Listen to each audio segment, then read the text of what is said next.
Hello po mga kalinga. Panibagong reaction video na naman po ang inyong matutunghayan sa araw na to. At ang ating re-reactionan po mga kalingap ay isa sa mga upload video po ni Kalingap Rab tungkol po sa Rochelle. Yun po yung kaniyang heart to heart talk with Rochelle and Kalingap Rab. So ito nga po mga kalingap, no?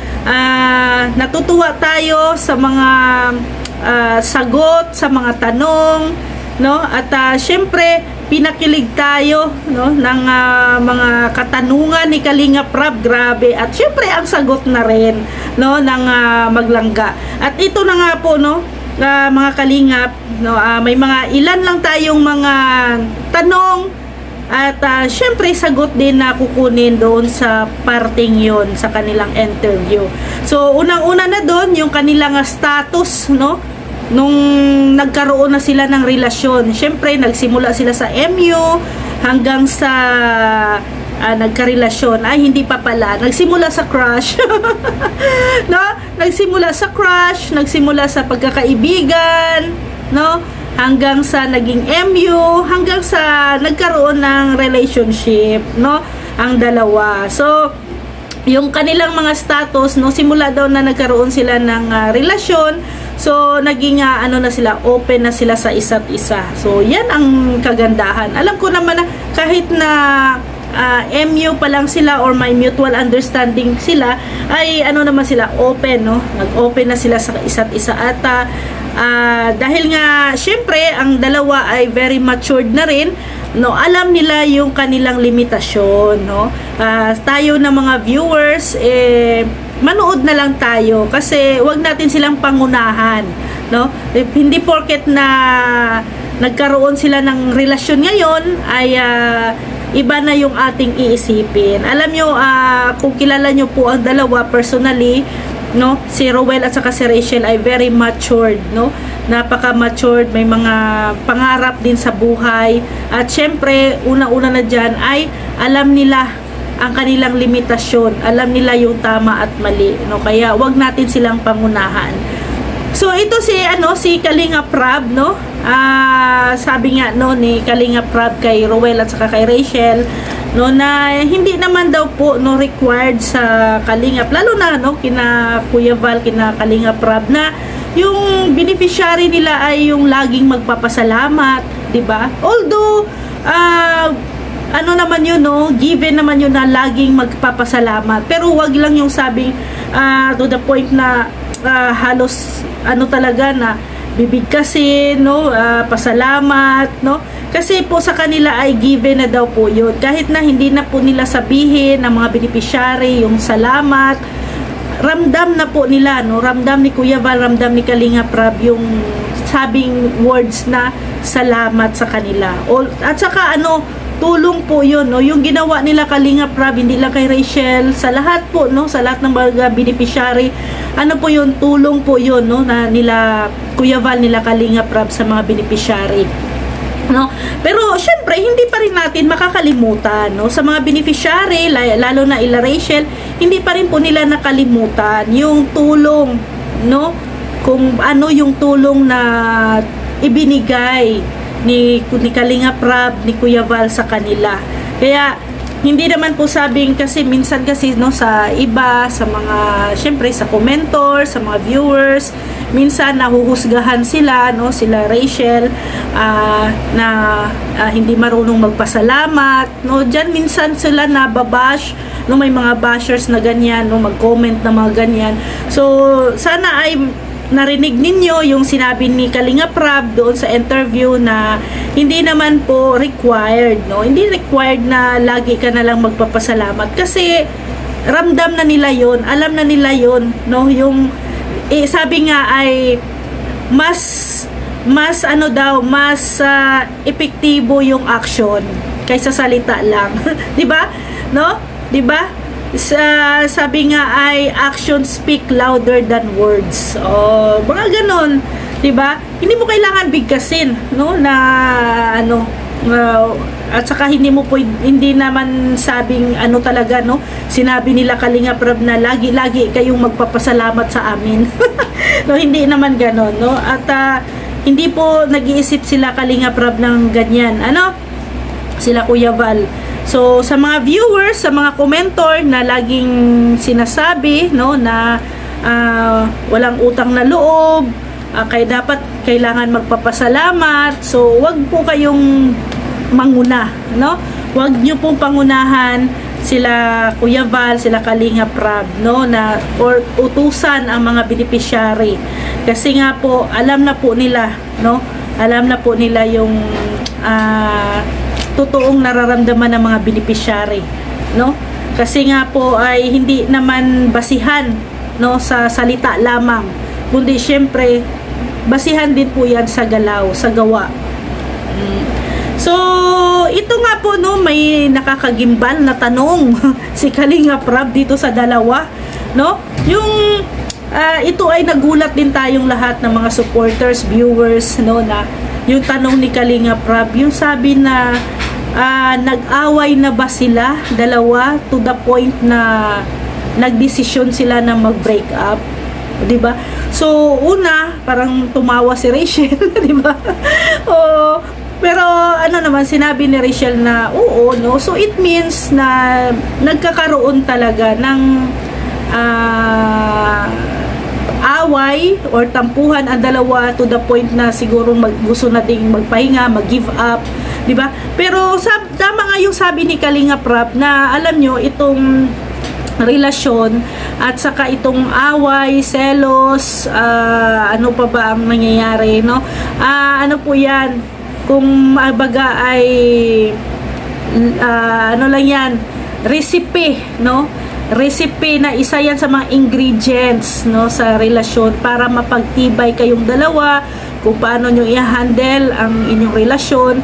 So para kay Rowel at saka kay Rachel, no, it's trials. Kung may mga pagsubok man sa inyong relasyon, kailangan dalawa kayong humarap, no? Normal lang yan, normal lang yung pag-aaway. Alam nyo, dyan nagbi-build or dyan nabubuo yung gaano kayo katatag, gaano kayo ka-blessed para i-handle ang ano niyo, relasyon. Hindi pwedeng dahil lang sa isang problema ay susuko agad, 'di ba? So wag, kasi lahat ng mga problema naman po ay nasusolusyonan at napag-uusapan, no? So, sabi nga ni Kalingap Rab, no, minsan talaga din, no, minsan talaga ay, minsan ang babae, kung yun ang nagsisimula, no, minsan pasimuno din, no, sa mga awayan, no, o awayan. Minsan, pag hindi ka lang ma-chat, hindi ka lang matawagan, hindi ka lang mag-good morning, o tampu-tampu agad, yan ang ugaling babae. Iba naman yung lalaki, no? Sa lalaki naman, pag once na siguro bibiruin ng babae or ano, so very sensitive ang lalaki, no? Sensitibo sa mga ganyang mga usapin. Pero kung sa babae naman, no, minsan ay ano lang, no, misunderstand sa isa't isa. Kaya normal yan, no, kay Rowel at saka kay Rachel, it's a normal, no, it's a part of relationship, yung away, selos, bati, o mga ganon na relasyon. So ito pa, at nagulat din tayo, no, sa mga sinabi ni ano, ang tanong ni Kalingap Rab na syempre boyfriend, girlfriend, for what, no? Para saan, no? Para lang ba doon lang ba ang relasyon nila, boyfriend, girlfriend? So syempre ang sagot ng dalawa hanggang future na, hanggang sa pag-aasawa na. O di ba? Ikaw, kayo, tayo, di ba? Nung kabataan natin, no, nung nagkaroon tayo ng boyfriend, girlfriend, di ba? Yung mindset natin, yung isip natin is this is it, ito na siya ang magiging asawa ko. So merong iba na in the end nagkatuluyan, meron din namang hindi, di ba? So saka sabi nga ni Rowel ay sa tamang panahon, no, in 5 years in 5 years, no. So ipagdasal natin at sana maging okay, no, ang dalawa ito in 5 years. gabayan, no, gabayan sila ng mga taong nakapaligid, mga taong nagmamahal sa kanila. So si Kalinga Prab ay sobrang saya sa dalawa, no, kasi nga syempre kung hindi dahil kay Kalinga Prab, no, hindi ito magkakilala ang dalawa. Syempre nabuo ang Rochelle sa kay Rab, 'di ba, sa love team, yung Rochelle nabuo kay Kalinga Prab. So sobrang saya ni Kalinga Prab kasi nga ang kanyang salbing artista kumbaga, no, so yung kanyang ginawa ay naging real, no, naging totoong buhay. Kaya congratulations din kay Kalinga Prab. So ang sabi ni Ruel, no, after 5 years, no, siguro pag matapos na si Rachel sa kanyang pag-aaral, no, yan, makapag desisyon na ang dalawa, no. Ang bilis lang naman ng taon, kaya wag kayong magmadali. No, sa mga viewers diyan, ha, ang bilis lang ng panahon, wag kayong magmadali, hintayin natin ang 5 taon. So ito pa, no, tinanong pa ni Kalinga Prab ang dalawa kung ilang anak ang gusto, no. Ay, ang kay Ruel ay 4 lang. Ay naku, ang hirap mag-anak. O 4. Ay, ready na ba si Rachel sa ganun? Pero si Rachel wala pa, hindi niya pa naisip o wala pa siyang idea sa mga ganun. Ano? So ang tinanong ni Kalinga Prab, no, kung kailan daw kung kailan nabuo or kailan na feel, no, kailan na feel ni Rachel yung feeling na crush niya na si Ruel. So ang sabi naman ni Rachel doon ay tuwing na-excite daw siya, no, na-excite daw siya pag mayroon silang vlog. O totoo naman yun, di ba? Aminin nyo, nung kabataan natin noon, high school, nung may crush ka sa school campus, di ba? You're so early.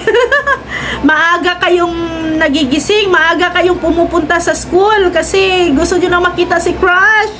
Ganyan din, no? Normal yan, ganyan talaga pag may crush, no? Excited, yung puso mo ay yung puso mo ay lumilipad. Tumitibok-tibok na, no? Pag once na ayan, makikita ko na ulit si crush. So excited, no? Kaya normal lang yan, no? Normal lang yan na magka-crush, walang mali yan. Lahat ng tao ay nagkaroon ng crush, no? So hindi naman tayo robot na walang pakiramdam. So ito pa, no, ito pala nalaman din natin na yung diskarte pala ni Ruel, no, syempre, 'di ba? Magkakilala bago pa lang sila magkakilala. Syempre si Ruel kinuha yung contact ni Rachel. At saka so it means dahil kinuha, so it means may nararamdaman din si Ruel para kay Rachel, o di ba? So ito yung kanyang diskarte. Hindi ko alam kung lahat ng lalaki ganyan, ha. Yung diskarteng nagtanong daw kung ano ang ula o kumain na ba, no? Nagtatanong si Ruel kung kumain na ba daw si Rachel. Diskarting malupit. Yung pasimple lang, pasimple para mag-reply. Siyempre, pag may tanong, kailangan mong mag-reply. Hindi naman pwedeng hindi ka mag-reply. So, at ito pa, ano kayang binulong, yung sabi ni Kalinga Prab na merong binulong si Rachel kay Kalinga Prab. Ano kaya yun? Pero hindi pa daw sila immune, no? Hindi pa, wala pang relasyon. Parang siguro for vlogging pa lang that time. Pero comment down below kung ano ang binulong ni Rachel kay Kalinga Prab. Para sa akin lang, no? Para sa akin siguro binulong ni Rachel kay Kalinga Prab, baka sinabi ni Rachel, Kuya Rab, ang gwapo ng ng pinsan mo. Ang gwapo ng pinsan mo, Kuya Rab, crush ko. May ganon. Kayo, comment down below kayo kung ano din ang mga nasa isip nyo. Basta nasa isip ko lang yan, ha. I-comment nyo kung ano yung bulong ni Rachel kay Kalinga Rab, no? So ito nga, no, sinasabi ko nga, sa isang relasyon, hindi talaga may iwasan yung mga away, selos, no. So, si Rachel at saka si Rowell, hindi naman robot yan na hindi makakaramdam. Syempre, nakakaramdam din po yan sila, no. At, syempre, natural yung may selosan sa bawat isa. O, ikaw ba naman magka-jowa ng mga gwapo at gwapa? Diba? O, magsiselos ka talaga. Sabi nga ni Andrew, humanap ka ng pangit at ibigin mong tunay. Pero, syempre sa dalawa ay, ano yan, no? Ay, mga gwapa at gwapo yan. So, normal yan na magsiselos. Pero, ngayon nga, no? Hangad natin na magkaroon pa ng, ng more na mga, ang dalawa. Syempre, magpakatatag, no, sa isa't isa. Syempre, alagaan ang isa't isa. So, marami pang mga kalingap doon sa interview, sa heart-to-heart talk ni Kalingap Rab. No, puntahan nyo na lang po sa kanyang channel, no, ni Kalingap Rab, para marinig din po ninyo ang buong detalye ng usapin, no, ng mga sagot, no, ni Rachel doon at ni Rowell of Malalag kay Kalingap Rab. So, maraming salamat po mga Kalingap, at sana po ay suportahan po natin ang buong team Kalingap, especially po si Kuya Val Santos Matubang, Kalingap Rab, Ate Edna Vlogs, Rowell of Malalag, Rachel Morales Vlog, Kalingap Awi, Kuya Brooks Vlog, Kalingap Dan, and Rex Vlog. Maraming salamat po mga Kalingap. See you tomorrow. God bless everyone. Bye-bye po.